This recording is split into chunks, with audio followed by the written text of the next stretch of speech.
an investigative journalist for the Mystery Realms magazine, had always been intrigued by inexplicable phenomena.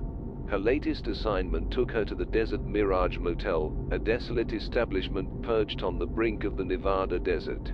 The motel had recently made headlines with guests reporting mysterious noises emanating from a non-existent room 13. On her arrival, the building appeared ordinary: beige walls, neon lights, and dusty windows that reflected the endless desert around. The worn-out sign showed numbers up to 12, aligning with the owner's claims. Harper was greeted by Mort, the old owner with piercing blue eyes and silver hair. "Room 13.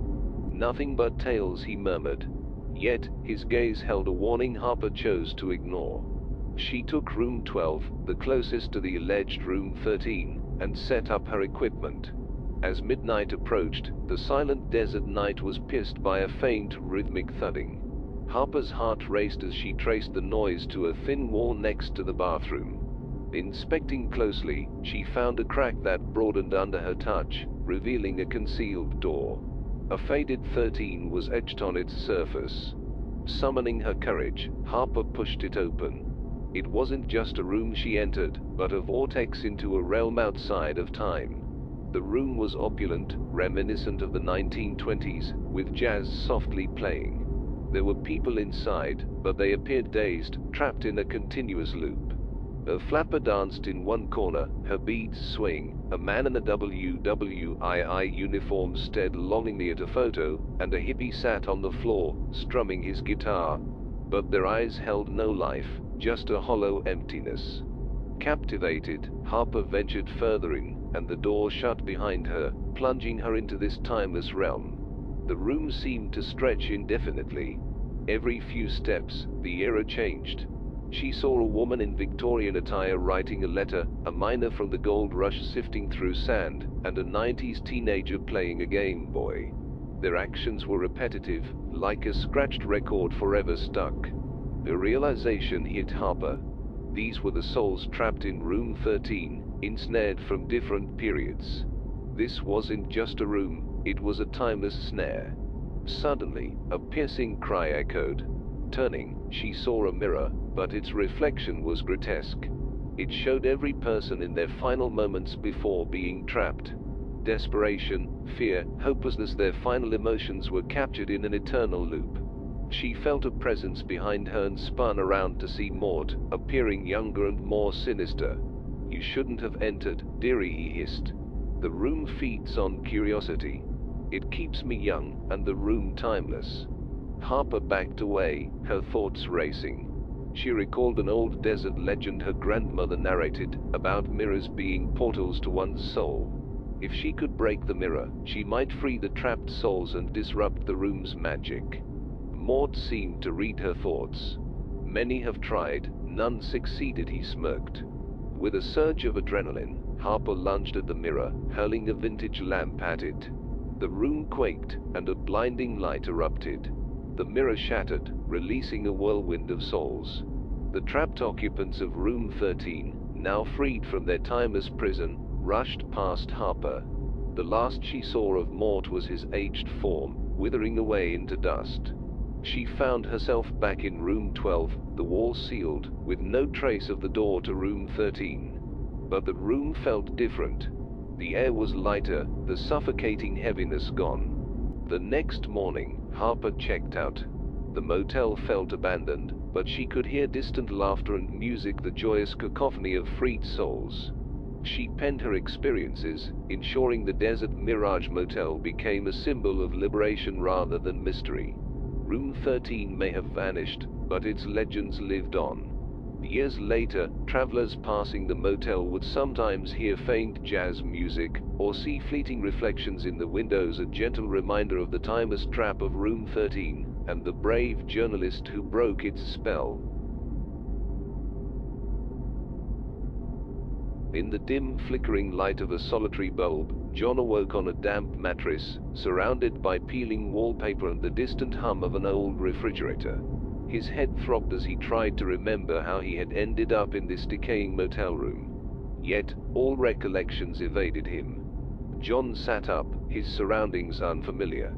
The bedside table held an old-fashioned tape player, a stack of cassettes, and a series of worn-out journals. Curiosity overriding his anxiety, he reached for the first tape and pressed play.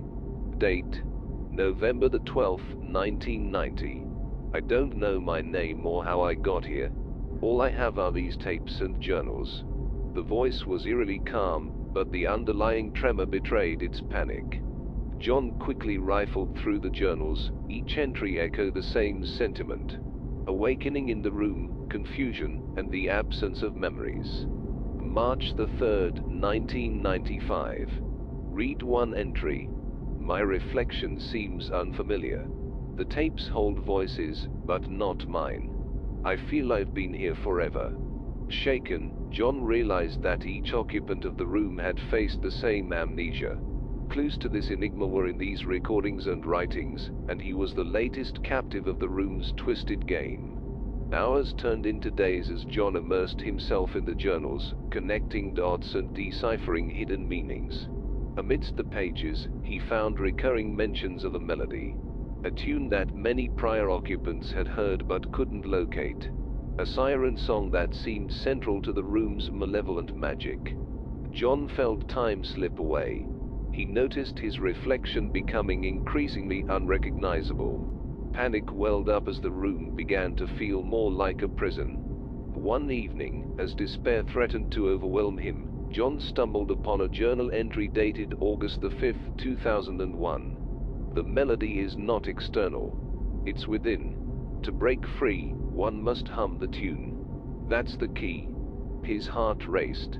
John sat in silence, trying to recall the faint melody he'd often heard in his dreams. With closed eyes and deep breaths, he began to hum. The first attempt was shaky, but he persisted. As he hummed the ethereal tune, the room's atmosphere shifted. Walls trembled, the floor vibrated, and the door, previously locked tight, started to unhinge. Suddenly, a barrage of memories flooded John's mind. Flashes of his past, the joyous moments, the heartbreaks, and the mundane.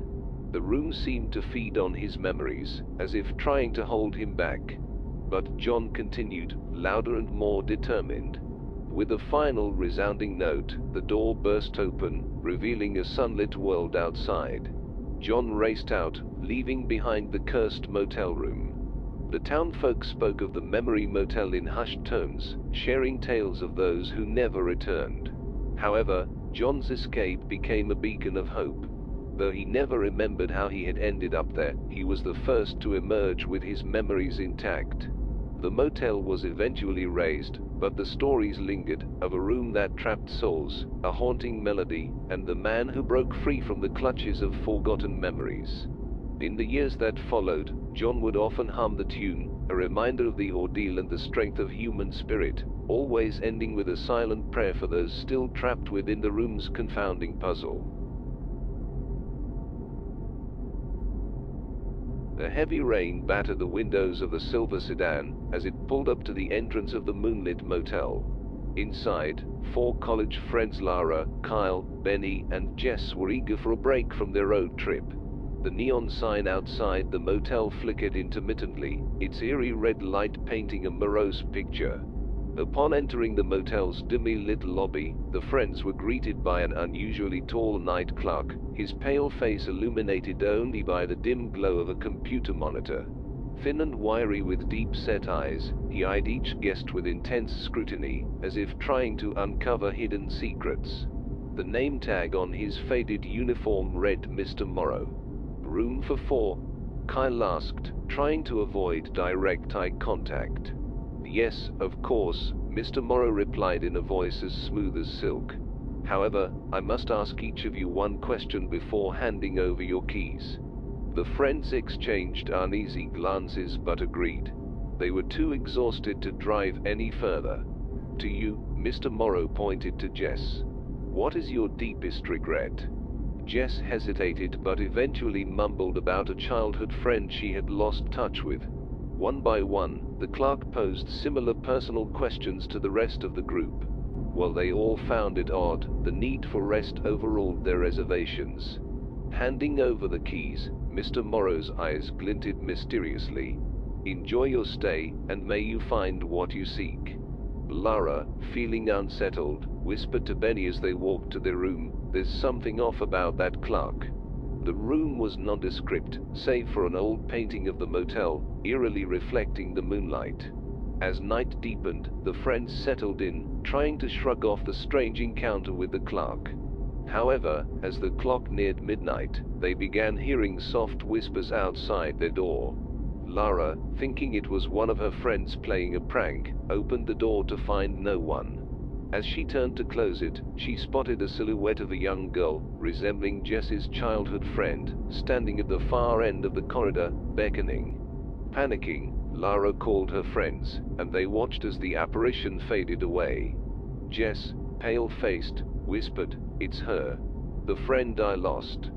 Benny tried to rationalize the event, attributing it to fatigue and imagination, but the night had more in store. As the hours crept by, each friend was tormented by manifestations of their regrets and fears. Kyle saw his deceased pet dog, its eyes accusing him of negligence, while Benny faced an angry version of himself, reminding him of his lost opportunities. Realization dawned on the group. Mr. Morrow was no ordinary clerk.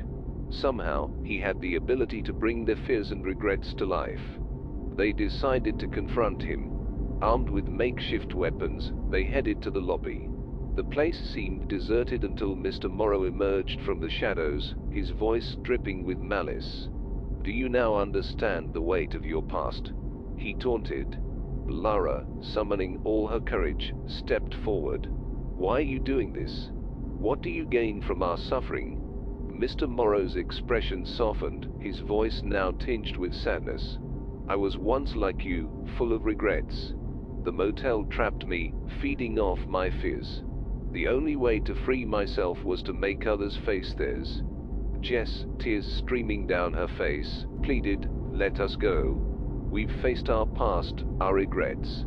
Isn't that enough?" For a long moment, the night clerk stared at them, then slowly nodded. "Leave this place and never return. And remember, face your fears head on, for they can manifest in ways you can't imagine." The friends didn't need any more encouragement. They rushed to their car and sped away as the first light of dawn broke. Years later, the story of the Whispering Motel became a legend in their circle. Some called it a mere ghost story, while others believed every word. But for Lara, Kyle, Benny, and Jess, it was a grim reminder of the past's grip on the present, of unresolved regrets, and of the enigmatic night clerk who still haunted their dreams. As the clock ticks towards dawn, this is Midnight Callers signing off, reminding you, when darkness falls, the stories rise. Sleep tight if you dare.